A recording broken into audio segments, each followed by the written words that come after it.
ಕೇಂದ್ರದ ಸಚಿವರ ಹತ್ರ ಈ ಎಲ್ಲ ವಿಷಯಗಳನ್ನು ತಿಳಿಸಾದ ಮೇಲೆ ಅವರು ಒಂದು ಸ್ಪಷ್ಟವಾಗಿ ಹೇಳಿದ್ದಾರೆ, ರಾಜ್ಯ ಸರ್ಕಾರ ಹೊಸದಾಗಿ ಫೇರ್ ಫಿಕ್ಸೇಷನ್ ಕಮಿಟಿಯನ್ನು ಮಾಡಬೇಕು ಅನ್ನುವಂಥ ಪ್ರಸ್ತಾಪ ಕೇಂದ್ರಕ್ಕೆ ಸಲ್ಲಿಸಿದ್ರೆ ಅದನ್ನು ಕೂಡ ನಾವು ಮಾಡ್ತೀವಿ ಅಂತ ಕೇಂದ್ರದ ಸಚಿವರು ನನಗೆ ತಿಳಿಸಿದ್ದಾರೆ. ನಾನಿವತ್ತು BMRCL MDಗೆ ಈ ಪ್ರೆಸ್ ಕಾನ್ಫರೆನ್ಸ್ಗಿಂತ ಮುಂಚೆ ಫೋನ್ನಲ್ಲಿ ಮಾತನಾಡಿದ್ದೀನಿ. ಕೇಂದ್ರದ ಸಚಿವರು ನನಗೆ ಮಾತನಾಡಿರೋದನ್ನ, ಕೇಂದ್ರದ ಸಚಿವರು ಕೇಂದ್ರದ ನಗರಾಭಿವೃದ್ಧಿ ಸೆಕ್ರೆಟರಿಗೆ ಕೊಟ್ಟಿರುವಂಥ ಡೈರೆಕ್ಷನ್ಸ್ ಅನ್ನು ಅವ್ರಿಗೆ ಮಾಹಿತಿಗೆ ತಂದಿದ್ದೀನಿ. ಸೋಮವಾರ ನೀವು ಪ್ರಸ್ತಾಪಿಸಿರುವಂಥ ಫೇರ್ ಹೈಕನ್ನು ಮಾಡಬಾರ್ದು, ಅದಕ್ಕೆ ಕೇಂದ್ರ ಸರ್ಕಾರದ ಮಂತ್ರಿಗಳು ತಾತ್ಕಾಲಿಕವಾಗಿ ತಡೆ ಕೊಟ್ಟಿದ್ದಾರೆ ಅನ್ನುವಂಥ ಮಾಹಿತಿಯನ್ನು ಕೂಡ ಅವರಿಗೆ ತಿಳಿಸಿದ್ದೀನಿ. ಇದಾಗಿಯೂ ಕೂಡ ರಾಜ್ಯ ಸರ್ಕಾರದ ಒತ್ತಾಯಕ್ಕೆ ಮಣಿದು BMRCLನ ಅಧಿಕಾರಿಗಳು ಫೇರ್ ಫಿಕ್ಸೇಷನ್ ಅನ್ನು ಕಡಿಮೆ ಮಾಡಲಿಲ್ಲ ಅಂತಂದ್ರೆ, ಈ ದರ ಏರಿಕೆಯನ್ನು ಜಾರಿಗೆ ತಂದ್ರೆ ಇನ್ನೂ ಉಗ್ರವಾದಂಥ ಹೋರಾಟವನ್ನು ನಾವು ಅವ್ರ ಮೇಲೆ ಮಾಡಬೇಕಾಗತ್ತೆ. ಎರಡನೇದು, ನಾನು ಅವ್ರಿಗೆ ಇದನ್ನು ಹೇಳಿದ್ದೀನಿ, ಕೇಂದ್ರದ ಸಚಿವರು ಬಹಳ ಸ್ಪಷ್ಟವಾಗಿ ಹೇಳಿದ್ದಾರೆ, ಹೊಸ ಫೇರ್ ಫಿಕ್ಸೇಷನ್ ಕಮಿಟಿ ಮಾಡಿ ಅಂತ ನೀವು ಪ್ರಸ್ತಾಪ ಸಲ್ಲಿಸಿದ್ರೆ ಅದನ್ನು ಕೂಡ ಪರಿಗಣಿಸ್ತಾರೆ ಅಂತ. ಈಗ ಮುಖ್ಯಮಂತ್ರಿಗಳು ಮತ್ತೆ ಉಪಮುಖ್ಯಮಂತ್ರಿಗಳಲ್ಲಿ the ball is in their court.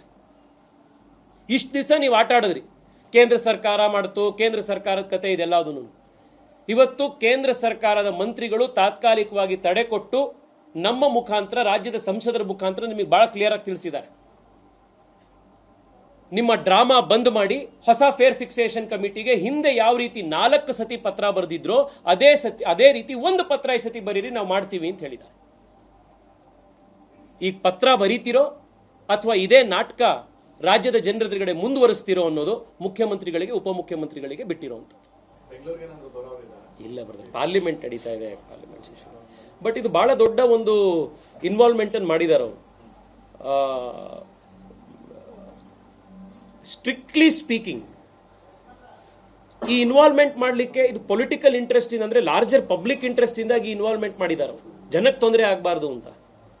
ಇದನ್ನ ರಾಜ್ಯ ಸರ್ಕಾರ ಅರ್ಥ ಮಾಡಿಕೊಂಡು ಈ ಅವಕಾಶ ಬಳಸಿ ಹೊಸ ಫೇರ್ ಫಿಕ್ಸೇಷನ್ ಕಮಿಟಿ ಆಗಲಿ ಅಂತ ಹೇಳಿ ಕೇಂದ್ರಕ್ಕೆ ಪತ್ರ ಬರೀಬೇಕು ಅನ್ನುವಂಥ ನಮ್ಮ ಆಗ್ರಹ ಏನೇನಿದೆ ಅದನ್ನು ಮತ್ತೆ ಮುಂದುವರಿತಾ ಇದೆ. ನಾನು ಮಾಧ್ಯಮದವರ ಹತ್ರ ರಿಕ್ವೆಸ್ಟ್ ಮಾಡೋದು ಇಷ್ಟೇನೆ, ಈಗ ಬಹುಶಃ ನಿಮಗೆ ಈ ಪಿಕ್ಚರ್ ಕ್ಲಿಯರ್ ಆಗಿರಬೇಕು. ಈಗ ನೀವು ಮುಖ್ಯಮಂತ್ರಿ ಉಪಮುಖ್ಯಮಂತ್ರಿಗಳ ಹತ್ರ ಹೋಗಿ ನೀವು ಕೇಳಬೇಕಾಗಿರೋದು ಒಂದೇ ಪ್ರಶ್ನೆ ಅವರಿಗೆ, ಕೇಂದ್ರ ಸರ್ಕಾರ ಫೇರ್ ಫಿಕ್ಸೇಷನ್ ಕಮಿಟಿಯನ್ನ ಹೊಸದಾಗಿ ಮಾಡಲಿಕ್ಕೆ, ಮರುಪರಿಷ್ಕರಣೆ ಮಾಡಲಿಕ್ಕೆ ತಯಾರಿದೆ, ನೀವು ಮರುಪರಿಷ್ಕರಣೆ ಮಾಡಿ ಅಂತ ಪತ್ರ ಯಾವಾಗ ಬರೀತಾ ಇದ್ದೀರಿ? ಪತ್ರ ಅವ್ರು ಬರೀಲಿಲ್ಲ ಅಂತಂದ್ರೆ ಅದು ರಾಜ್ಯ ಸರ್ಕಾರದ ತಪ್ಪು. ಪತ್ರ ಬರೆದ ಮೇಲೆ ಫೇರ್ ಫಿಕ್ಸೇಷನ್ ಕಮಿಟಿಯನ್ನ ಮಾಡಲಿಲ್ಲ ಅಂತಂದ್ರೆ ಅದು ಕೇಂದ್ರ ಸರ್ಕಾರದ ತಪ್ಪು, ನಾವೇ ಅದಕ್ಕೆ ಹೊಣೆಗಾರ ಆಗ್ತೀವಿ. ಇಷ್ಟು ಸ್ಪಷ್ಟವಾಗಿ ಪಾರದರ್ಶಕವಾಗಿ ನಾನು ಏನು ಅಂತ ಹೇಳ್ತಾ ಇದ್ದೀನಿ.